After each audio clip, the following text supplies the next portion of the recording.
Welcome to the High Income Business Writing Podcast, helping you propel your writing business to a whole new level. And now, here's your host, Ed Gandia.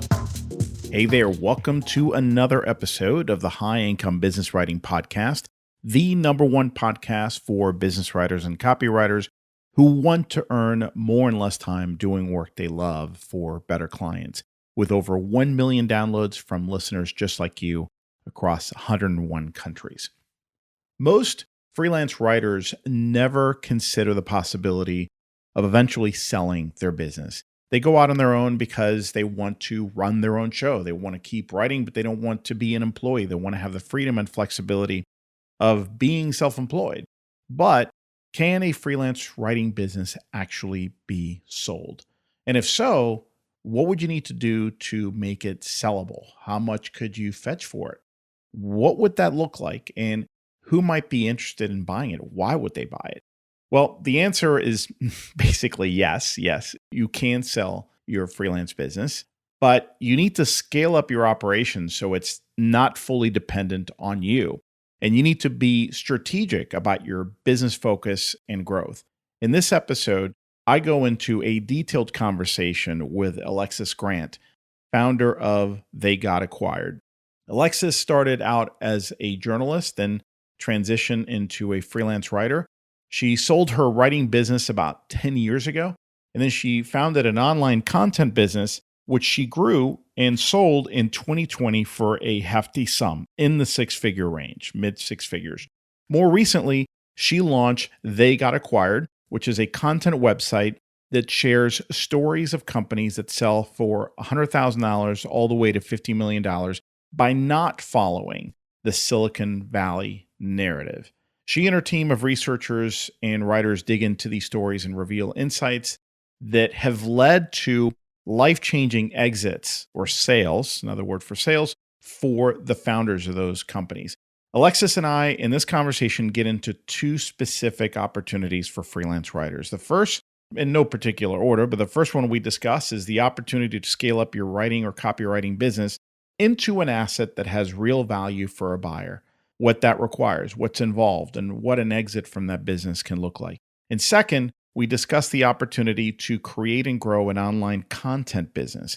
What's that about? Different ways of monetizing that kind of business and growing it from a just kind of an upstart to a profitable acquisition. As you're going to quickly tell in this conversation, I was very excited to talk with Alexis, and she was very, very generous with her advice and insights. She's one of us.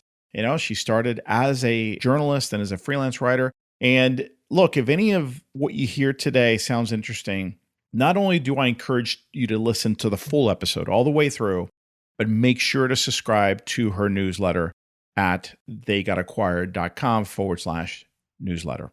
Hope you enjoy this conversation with Alexis Grant. Alexis, welcome. Great to have you here. Thanks. I'm excited to chat. I am excited to chat with you, and I've been wanting to bring you on the show for several months now, so it's finally happened. I'm glad you're here. I want listeners to first get an idea of your background because I feel like you're one of us. You know, you came from our world, and I know you were a freelance writer for some time and then kind of evolved from there. So why don't you give us an idea of, you know, what your evolution was like, the Alexis story. Yeah, I'm definitely a writer at heart. I got my master's in journalism and then got a reporting job. So for my first 6 years after J school, I was working as a reporter. And I really thought I would always be a reporter. Like, I was not interested in business at that time. I really didn't want to take business classes when I was in school. But eventually I started kind of playing around online with blogging and selling ebooks. And I realized that there was another world out there where I could earn a living from doing some of the things I enjoyed without having to work for somebody else. And I really was into that idea of the autonomy and the freedom and, quite frankly, the ability to make more money than I would make as a reporter in a newsroom. So in around 2010, I started a content marketing agency. I really started as a freelancer, and then it morphed into a small agency. And we managed blogs for other businesses. So this is when like content marketing was starting to become a thing and companies wanted to have blogs, but they didn't know how to do it. So they would outsource it to us. I still think this is a huge need, by the way. We can talk more about that if you want. Mm-hmm. Eventually, I sold that company to one of our clients. So one of our clients was a personal finance media brand called The Penny Hoarder. And we ran that blog in the early days. And Kyle, the founder of The Penny Hoarder, he ended up buying my blog management agency, my company. And we went in-house at The Penny Hoarder. So myself and a bunch of members of my team, we all became full-time employees there and built out the content operation at The Penny Hoarder. That is really interesting. That's right. That wasn't your intention. Did he just come to you with that? The was idea? Never my intent. He was a client for about a year and a half before he bought us. Mm-hmm. So he didn't even broach the idea till we'd been working together for about a year. And it was never on my radar or anything I was looking to do because I really liked working for myself. So I thought at that point I would never become an employee again. But it just gave me a lot of opportunities that I didn't have on my own. I got to build something alongside him that was much bigger than I would have done on my own. I got to have the experience of working at a fast growth startup. We were bootstrapped, but well-resourced. So we grew quickly like a VC-backed startup might, without having to be beholden to investors, which is one of my core values. I am really into the bootstrapped mentality. So yeah, it was a great opportunity and one I hadn't expected. And I stayed there for a few years and I left in 2019. And at that point, I went back and picked up a project that I had started years before. It was a website called The Right Life, WRITE, The Right Life. And I had started that on the side of the blog management agency. So when I was running the agency and we were running blogs for other companies, a kind of a light bulb went off for me in those years. And I thought, hey, we should be doing this for our own asset, because if one of our clients leaves us, we've done all this work to build up their blog and they have this great resource and then they're gone and we never earn anything from it again, if we're not continuing to run it for them. So we applied our systems and our people that we were using for our clients to our own asset, which was a website called The Right Life. And that's how I started it. When you say our own, was this, so you were not the sole owner of The Right Life? No, I was the owner of it. Okay. I mean, the company was the owner of it. Yes. Okay. Which So I own, that came your company. This was not part of the acquisition by The Penny Hoarder. No. So this is before I joined The Penny Hoarder. When I was running the blog management company, that's when I started The Right Life. When I sold the blog management company, I didn't sell The Right Life with it. So you kept that. It was a side hustle and basically, you just kind of maintained it. In 2019, suddenly you're free. You got time. And so what did you do? I mean, was it successful on its own as kind of a part-time side hustle? It was. In the early days, it did pretty well revenue-wise. But when I was at The Penny Hoarder, I almost let it die because I had a very demanding job. I had 2 kids during that time, like 2 babies. So I had a lot going on. So what I did was I had an editor who was running that blog, and I just made sure that we were making enough money for it to run itself, but there was no profit during those years. I just wanted to keep growing and keep chugging along. What was the revenue model of The Right Life? Well, we had a few different forms of revenue. To think back to it, one was we sold bundles. So bundles of courses in flash sales. So basically course sales, but they weren't our own courses. They were other people's. We did have some of our own ebooks, which we sold, and we did some affiliate marketing too. Okay. And the target audience, obviously, that's where I know you from. It was for geared toward freelance writers. Exactly. Yes. And so when I came back to it in 2019, I was trying to figure out what I wanted my next step to be. And I thought I'd kind of play around with that and see if I wanted to grow it. So I spent a lot of time on the SEO, mostly because I had learned a lot about SEO at The Penny Hoarder because I oversaw our SEO team. We had some real superstars who taught me a lot there. So I wanted to apply that to The Right Life. And I find SEO to be really fun. It was like a tinkering project for me. And I was able to pretty quickly increase our search traffic there dramatically to about 500,000 page views a month because we had started way back when. We had an aged domain. We had tons of great content, but it had only been optimized a tiny bit. I hadn't done it very strategically. So when I started doing that, it made a huge difference. But one thing I realized during that time was I mapped out all the options because the site was bringing in some money, but it wasn't bringing in a lot. It certainly wasn't enough for me to rely on that as my only income. And the question was do I want to turn this into my sole focus right now? And when I mapped out all the opportunities for it, I just realized it didn't really interest me. I felt like the topic was who I had been, 10 years earlier. And I just wanted a new challenge. So I ended up selling that site in 2020. Interesting. And we don't have to get into too much of the detail, but was it difficult to find a buyer? No, it was not, because I had some people ask me to buy it. Okay. Basically, the competitors in the space wanted it because of its SEO value, and it'd been around for a while. And it had a good high quality brand. I think people respected the content we put out. So it wasn't hard to find a buyer. It was interesting because I had gone through a sale process before when I sold to the penny order, but that was different. That was an acqui-hire where they bought myself and my team and our processes to like bring us in-house. This was different. Selling the Right Life was like an asset sale. So I was transferring an asset to someone entirely, and I wasn't not going to go with it. So it was a little bit of a different process. And I'm trying to think if it took a few months, I'd say, from beginning to end. And it was mostly smooth. That I sold it for mid 6 figures. Nice. Yeah. So it was something that it was meaningful for my family. And it made me feel like, oh, I was glad I held on to it all those years, even though it was a pain in the ass, or a pain during some of that time. Sorry. Told me to keep it clean. But it was a little bit like, I'd say it's more of an emotional sale than anything else, because it's something I'd worked on for a long time. Like I felt close to it. And a big part of selling that was letting go and knowing that the next person might not run it the same way I did. And it was really interesting because I sold it and I felt really good about the deal. And a few months later, another player in the space, like the person I sold it to, they resold it to someone else. So that was interesting to watch that happen, because I didn't expect that. And, that was their choice and their prerogative. But it's like was just a real reminder that once you sell something, you got no more control over it. It's like a house. You got to let go. There. Yeah. Yeah, it's out there. Exactly. But that's where our kids grew up. Well, it's somebody else's house now. Exactly. So I'm assuming that, in 2020, so you have that sale, and that's when you started thinking through and building They Got Acquired, which is your current property, your current business. So tell us, actually, you know what? I'm actually going to start with a kind of a strange question about They Got Acquired. I definitely want to hear about how that idea came about. This is probably one of the questions that I've been dying to ask you the most about They Got Acquired. So the focus is to showcase companies that have sold for anywhere between $100,000 and $50 million. The first thing that struck me when I read that was, why the huge range?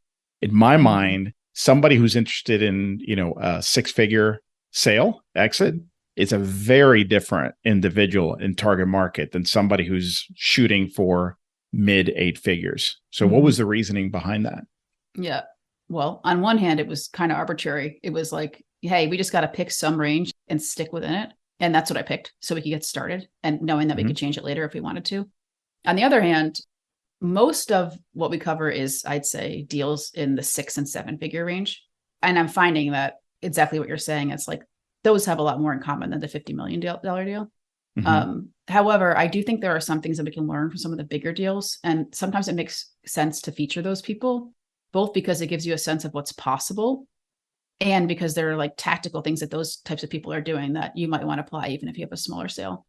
But I mean, it is sort of arbitrary. In fact, like sometimes we have, like I've come across a couple of operators of newsletters that have sold that have been, $80K or $50K. And I'm like, right now we're trying to stick within the box we created just to get, as we get momentum. But I do ask myself like, oh, should I share that? Because that probably would be helpful to our readers.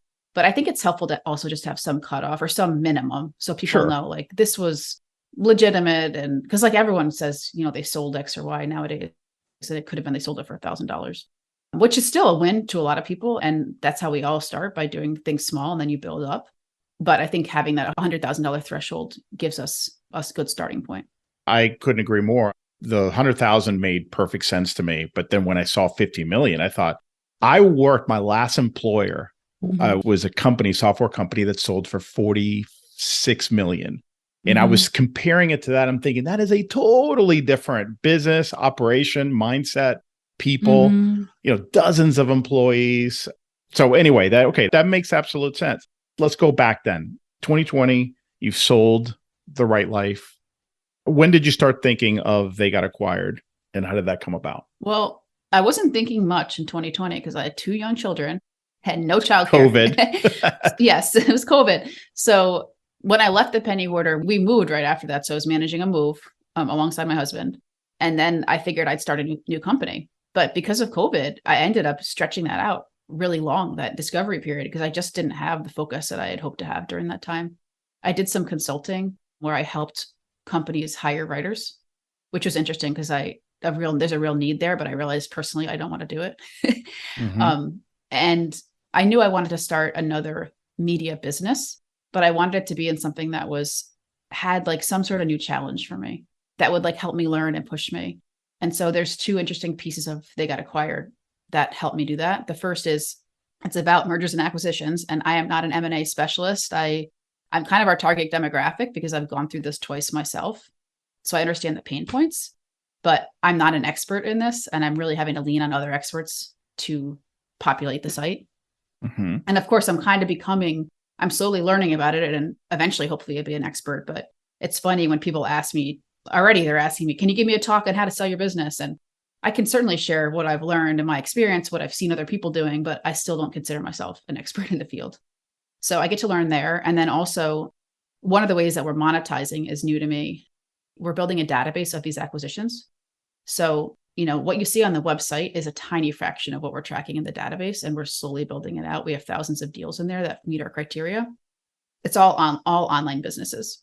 Okay. And my eventual goal is to offer people access to that database so they can look through it and find comps. So like if you're selling your website about running and you want to see other content websites that have sold, you could look in the database and find other ones that are similar to yours and get an idea of what their metrics look like when they sold, basically to help you inform yourself on how much should I sell for. It's also helpful information for people who want to buy a business or invest in a business. So that's kind of the long-term vision. Well, we talked a little bit about your target audience, or in terms of the focus, some of what's behind it, some of what you're trying to do. Can you give us maybe the 1 or 2 sentence elevator pitch of, They Got Acquired and how you would describe it? Yeah. We help entrepreneurs sell their businesses. And we tell the stories of people who are building small online businesses who don't want to follow the Silicon Valley model, who want to do it a little bit differently. And many of the people we cover are bootstrapped or they've raised minimal funding. Many have lean teams, so a small group of employees, or even just a solo founder and some contractors. People who don't necessarily want to work themselves into the ground to have a massive, massive sale. But, if you own all of your company, you bootstrap it, you own all of it, and you sell it for $5 million, that's a lot of money for you and your family, and it can be really meaningful.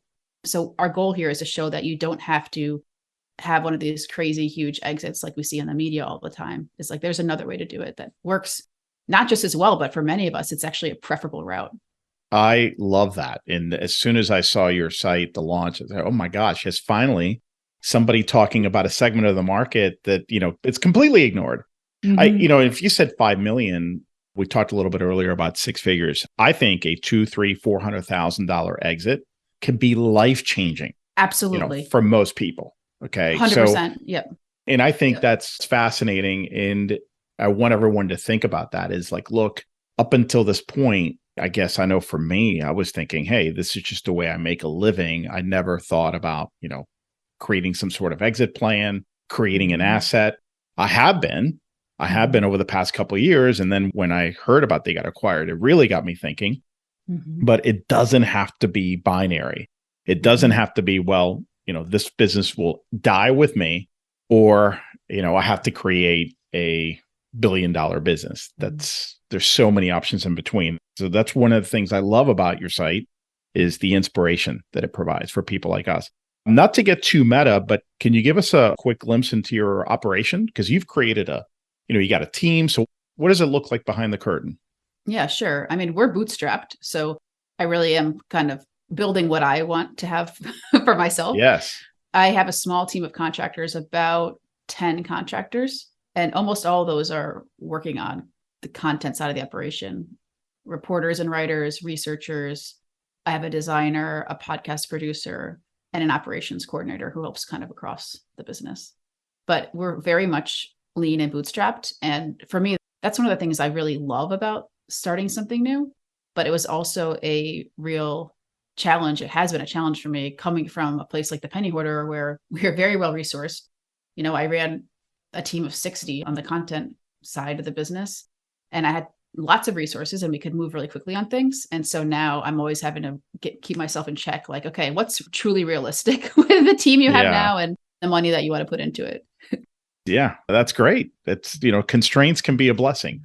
But it forces you to make better decisions.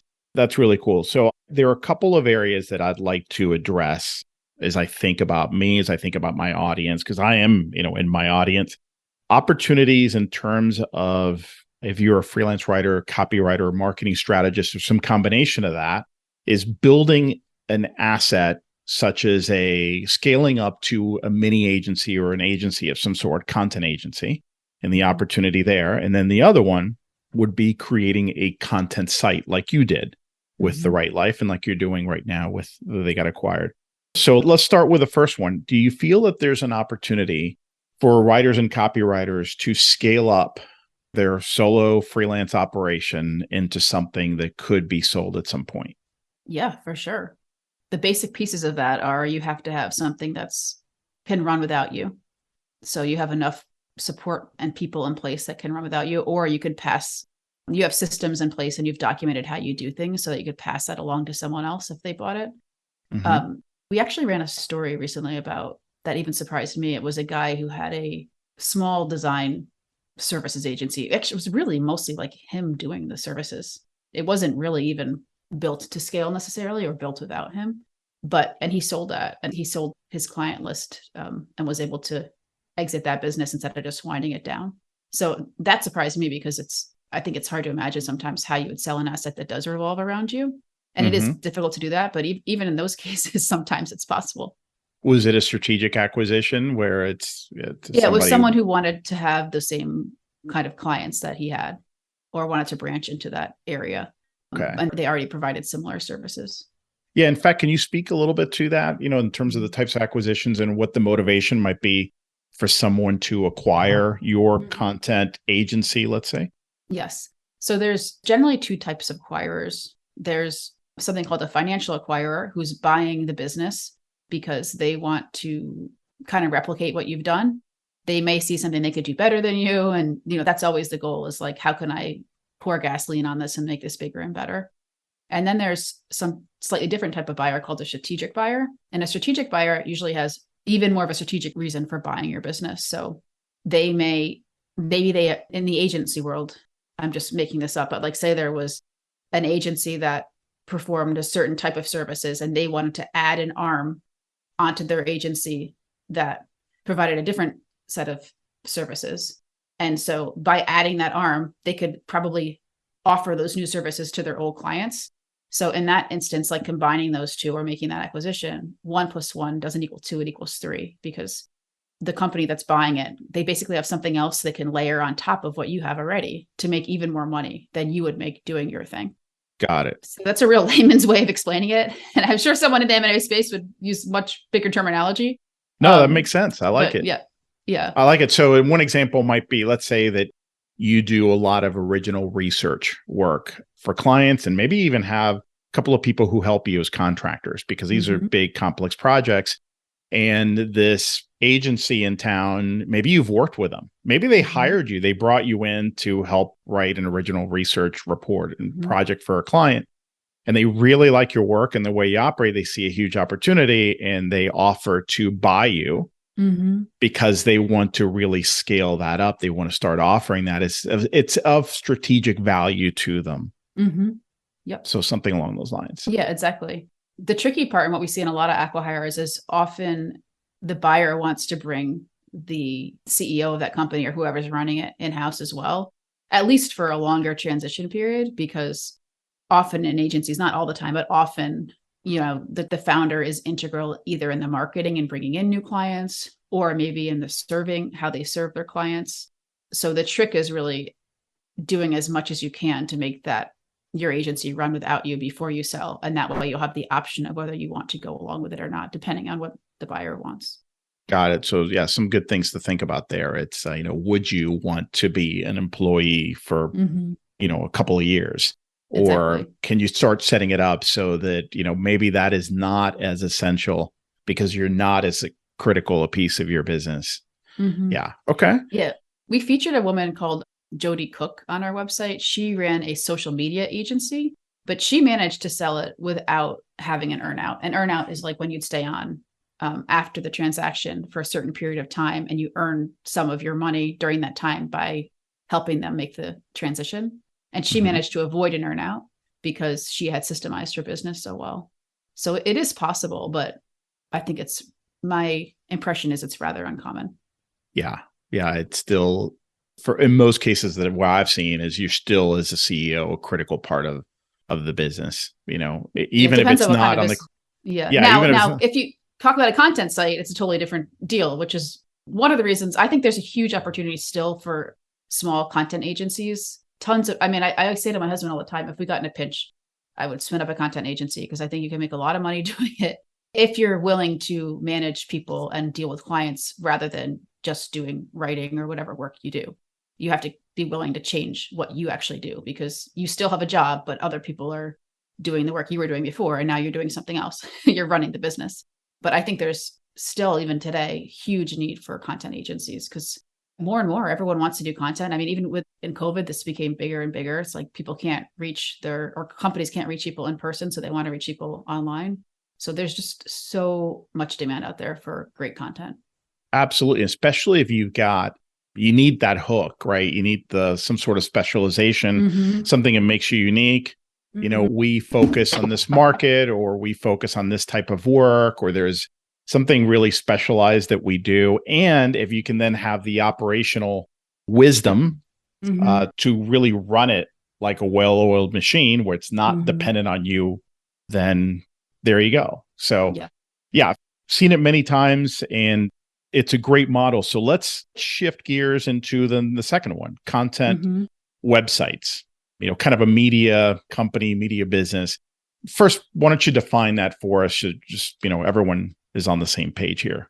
Yeah. I think the words are used interchangeably, like a content or a media business. I think of it as any company that's publishing content that's valuable to people and somehow makes money off of that content. There's lots of different ways you can monetize. You can monetize through affiliate, you can monetize through advertising and sponsorships. Some people monetize with events, digital products and courses. So there's lots of different ways to do it. But this is like what I love. And I love Mm-hmm. it in part because I do think it's more scalable. I don't love dealing with clients. So for me, it gets me away from doing that. I mean, if you're building something online, you still have to talk to people and deal with people because somebody's your customer, whether it's your reader or your sponsor, somebody's your customer, but it still is a little bit different level of customer service you have to provide than if you're working directly with a client. Yeah, I think that's an important point is, look, there's no free lunch. Right. Right. It's like, oh, yeah, I don't like dealing with clients either. Yeah, but there's going to be things you have to deal with the content business that you don't Mhm. have to deal with if you're building an agency. So I think there's some trade-offs and you just have to decide what set of problems are you willing to deal with. Yes, exactly. Right. That's exactly. Because you mentioned SEO earlier. When I was listening to you talk about that, I feel the exact opposite as you do. Like my energy just goes down. The blood drains out of my face. Like the thought of having to spend time on SEO. But, that's one thing you have to really focus on.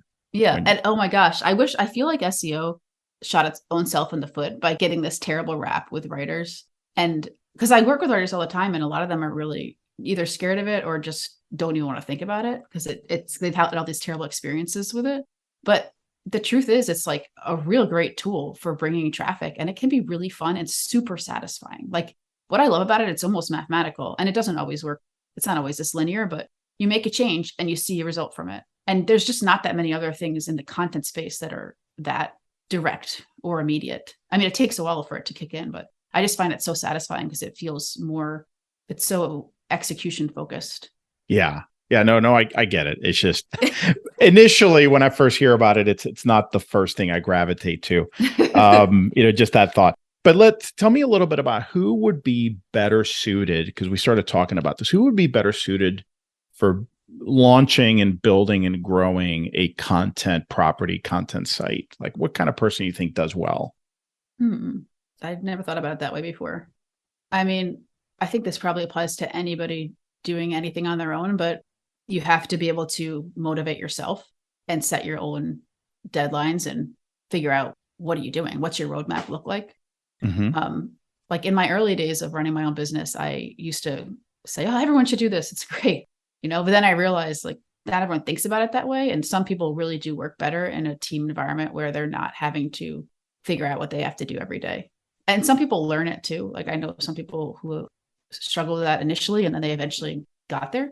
But I think that's one hard piece is like you have to determine the roadmap yourself and you have to be willing to stick through the hard parts, even if no one else is telling you good job. Yeah. Yeah. So the reason I'm focusing in this conversation on like a marketing agency or content agency and content sites is, I think is pretty obvious, right? As writers, we have something, especially bringing that skill set into a content website where, gosh, that's a huge piece of the business. And many founders don't have that. They have to hire that out. So you have an advantage, a huge advantage by having that skill, at least to start.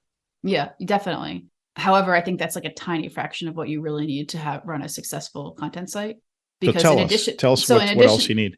In addition to the writing chops, which are important, you have to be able to, two other main things. One is monetize it.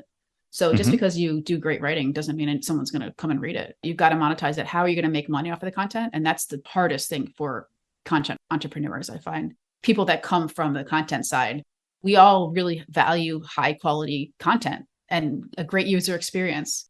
But then you also have to layer on top of that business. And even I struggle with that sometimes. I find myself spending more time on making it a high quality content than I do on, oh, I've got to actually monetize this piece. And like, I should really spend more time on the revenue, because if you don't bring in revenue, it's not sustainable. You can't keep doing it.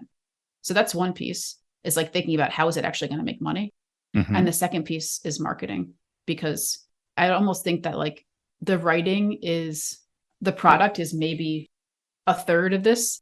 The business is maybe a third and marketing is a third, or I didn't really break that up well. I want marketing to be more than the rest of it. Because maybe marketing is 50% and then 25, 25, something like that, right? Exactly. I'm with you. Because you need volume. With the agency, let's compare, right? With the agency, you got to deal with clients, but you don't need hundreds or thousands of customers. Exactly. You just need a few, right? With this, now you're talking volume. So that's marketing. You don't always have to do a site in that way. And a lot of content sites have built massive lists and that's how they make money. But there's lots of tiny niche ones who have really niche, lucrative communities that you can make a lot of money off of with a small list. So you don't have to have a huge list. If you have a small engaged list and you're providing a service that's worth it to them. What would be an example of that? I'm curious because that sounds really interesting. I mean, what I'm doing right now is a perfect example of that. It's like we serve entrepreneurs and entrepreneurs who want to sell their business. Those types of people can be worth a lot to the right sponsor. Like, for example, if there's an advisor or a broker who wants to help someone sell their business and I help connect those two people, that broker is going to make a lot of money off of helping that entrepreneur sell their business. They both make money, but that one person is worth a lot to the broker, which means they're worth a lot to me if I can make that connection. So when I went into doing this site, I thought a lot about this because I think I want to be careful about how I say this because your audience is all writers. When I served a writing community, I don't think serving writers is like the most lucrative audience. And that's fair. There certainly are ways to do it. Like there's lots of ways to do it and make great money, but it's tougher than some other audiences because in my experience, some writers don't want to spend a lot of money or they don't have money to spend. It's easier to make money off of an audience that has money. And that sounds like almost brash to say it that way, but it is one thing that I thought about when I went to start over and like, okay, I can do anything. Let's make sure it also ticks this box. It's like, I want to be in a niche where the people I serve, I can make money off of them. And when I say off of them, I mean, alongside them, I'm helping them. Sure.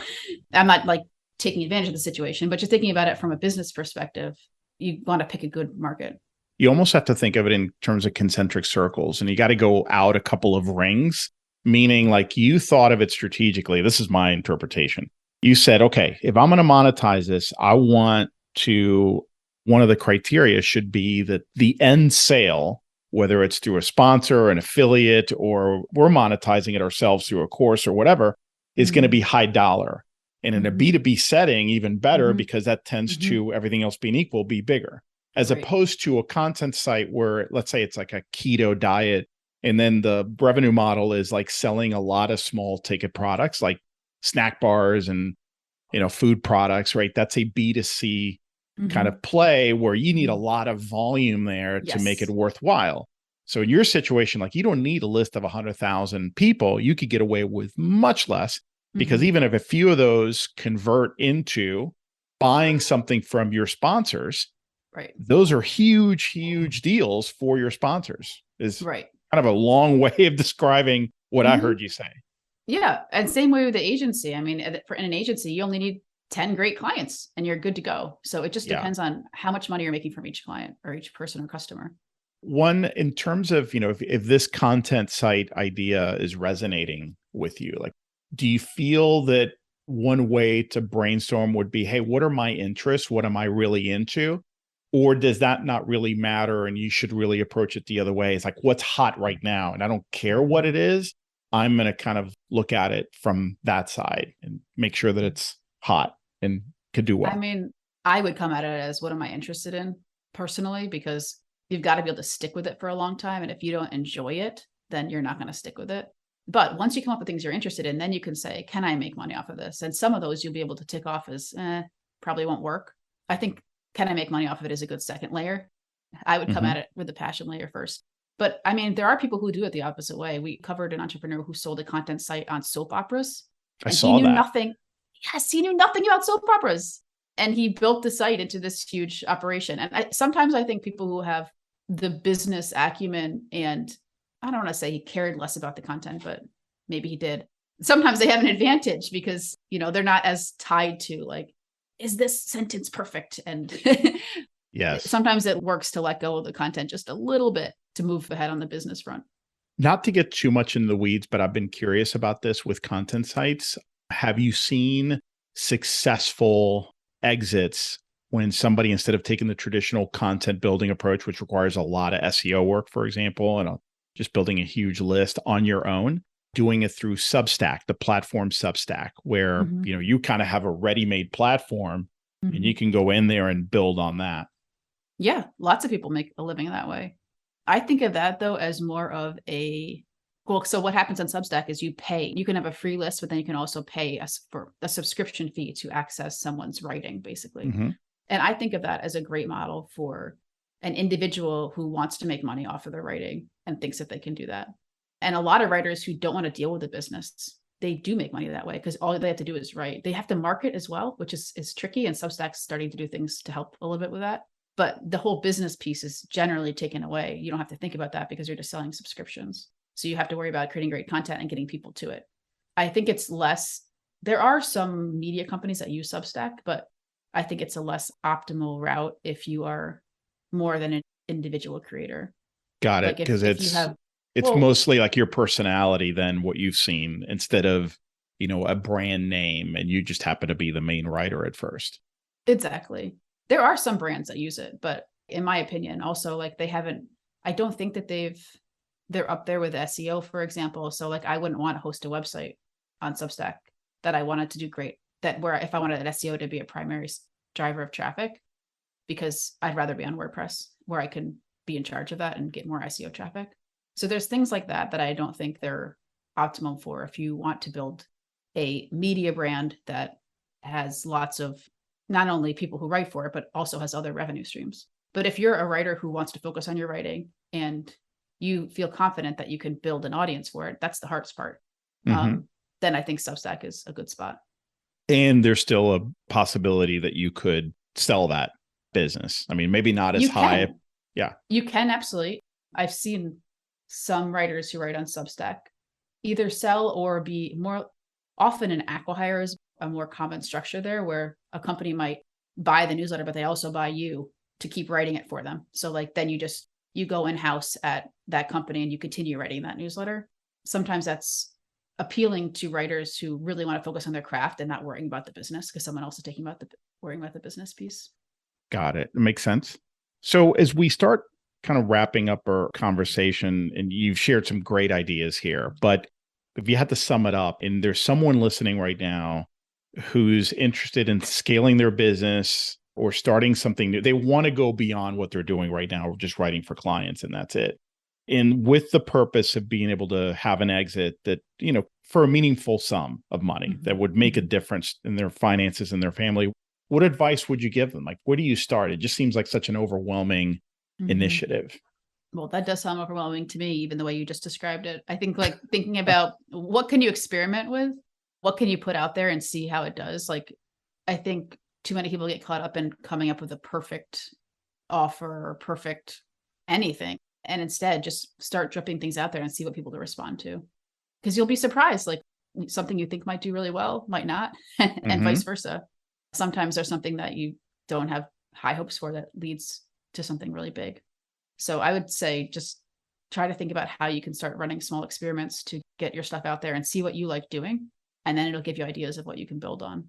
And it seems to me that there's never been an easier time to just test an idea, right? Simple WordPress site and just, put it out there, start putting some content. Of course, like you said, marketing is probably at least 50% of the trick, like if you were to start something like that, how do you then drive or create the breadcrumb trails to your site if you're starting from scratch? It's hard. It's really hard. I mean, I think it gets harder every day because like a lot of the ways that used to work don't work as much anymore. Even if you spin up a new site now, it's hard with SEO because old domains just work way better for SEO. Social, I think you can use social media to like start driving people to things, but it's harder than it used to be. And a lot of people don't like spending time on social media, which I totally get that. The biggest thing I would focus on is just building your email list. It's the number one asset for any media company. Is if you have an email list, those are people whose email, they call it owned media. You obviously don't own those people, but you have the email list and you can market to it however you like instead of having to pay somebody else to send them a note about it, or instead of having to pay Facebook to try and reach them. So anything you start, I would just immediately start collecting emails. And I did that they got acquired even before we had a website. We had a landing page and it was built using a website builder that I love. It's called Carrd, CARRD. Oh yeah. It's like a one-page site thing. Oh my gosh, it's so good. There's a little bit of a learning curve in figuring out how to build it, but they have lots of templates if you want to do something simple. So what I did initially when they got acquired was I got a quick logo made. I put a website up using Carrd and I started collecting email addresses on that website. And I just said like 3 short paragraphs about what we were doing, what we were building, and asked people to give their email address. And I let them know when we launched. And that did a couple of things. One is it helped me figure out that people actually wanted it because we collected about 1,000 email addresses before we started. Wow. I still had well, how did you drive traffic to it? I mean, you put it up, which is great, but then you got to get people to that site, to that page. Yeah. Well, 2 things. One is anytime I saw a way organically to mention it, like sometimes on Twitter, I'd be part of a conversation and someone would say, what are you doing next? Or someone might be talking about selling a business and I would have a place to share it. Whereas if I hadn't put that up, I wouldn't have a way to collect those leads. It would have I would have participated in the conversation, but then I wouldn't have collected anything that I could hold on to. But then I also made a lot of effort to share it in places that I thought would help us generate signups. So for example, I was in a lot of Facebook groups where it felt like an organic way to tell people what I was up to. I used a website called Kernel, KERN.AL. It's a place where you can share startup ideas and people will give you feedback on it. So I posted the idea there and a lot of people upvoted it and I got some good feedback there. And a lot of people turned into our early subscribers there. I also use my Twitter following and I did have a starting point there, but this is kind of funny. It's like, I used to do Twitter a lot in like 2010, maybe. So I had like, when I came back to Twitter a year ago, I had about 10,000 followers, but most of them were writers. They had nothing to do with what I was doing now. So it helped because it looked like I had a following. So people were more likely to follow me, I think, because it looked like I had a following. But in reality, a lot of people that were following me were not my target market for this new project. So I've had to slowly build that over time. But Twitter has been a good source of email subscribers. I also shared it I have my own list at alexisgrant.com. I very rarely blog there anymore, but sometimes I do. And when I do, I'll send a note out to my list. So I sent a note to them saying, hey, I'm working on this other project. So a few people floated over to that, but obviously not everyone on my old list cares about selling online businesses. So it was really just like a little bit here and there, a lot of boots on the ground, trying to get literally one subscriber at a time. We're still doing that. We have about 3,500 subscribers now. Good for you. Yeah. Thanks. I mean, it's moving, but it's moving slowly, and it still feels very much like, adding one interested person at a time. Well, it is a niche market where, it's not a mass kind of thing. You're not going to get on CNN, or you might, who knows, but you're not necessarily trying to get, like I said, the 100,000 subscribers. So a couple of things, very tactical. One is there an SEO course or resource out there that you found to be like, wow, if you do one thing, do this? Most people I've talked to said, well, it's been a combination of things over the years, but have you found one place where, gosh, if I had to pick one, it would be it? I don't really have a good source for it. Sorry. I have a really good person I like working with that I always hire for an audit. Whenever I start a new project or working on an old project, I'll hire this person for an audit, and they put together like best first steps, like an action plan. Because with SEO, there's a million things you could do. You could spend your whole life working on something, but what are the top, 6 things 80, I should do right now? Exactly. Yeah. So if anyone wants a recommendation for that person, I'm happy to share it with them. Cool. And then the other thing, going back to your business, I know you recently put out a very detailed report on content businesses that have sold. It's kind of like the way I saw it was like with homes comps, where you kind of get to see, hey, what was the business like? When was it founded? Who they sell to? How much did they sell to? All that stuff. Can you tell us a little bit about it? Yeah. It's called 25 Media and Content Businesses That Sold. And I mean, talking about experiments here, this is like our first time putting out a report that people have to pay to access. So it's really an experiment for us to see, will people actually buy this? What are they interested in? How could we have done it better? There is one full version that has all 25, but there's also what we call a light version that's free, and it has just 5 content companies in there. So if anyone in your audience wants to download that, it will. Where can they go? Yeah, it's at theygotakquired.com/reports. And there's a bunch of them there, but you'll see the content one there. But that'll give you a good sense of like 5 different businesses and what they look like when they sold. Very cool. And that's a mini version of then the full one. So if you like that, then you would love the 25. Okay. Yes. Yep. Very cool. So obviously you just gave us the website too to check out what you've got. I think I subscribed when you were just had that one page. A coaching client told me about you, and I recognized the name and told me about the site. I was like, oh man, this sounds fantastic. This is something, it's a 2023 project for me, but I've been itching to start something new. So I've been very interested and been reading as many of the case studies that you publish, which by the way, are excellent. Very inspirational, gives me a lot of ideas, and you put great stuff out once or twice a week, which is just about right, I feel. So yeah, they got, if anyone wants to follow it, it's theygotakquired.com/newsletter. So just like I recommend to you, get your email list going. That's our main way of staying in touch with everybody. And please subscribe there. I'm telling you guys, it's, I'm not just doing this because you spent this time with me, but I really believe in what you're putting out there. I think it's fantastic, and keep doing what you're doing. I'm glad you're out there doing this work. So thank you. Thanks so much. I enjoyed our conversation, Alexis. Yes, it's fun. The High Income Business Writing Podcast is a production of B2B Business Launcher. Learn more at b2blauncher.com.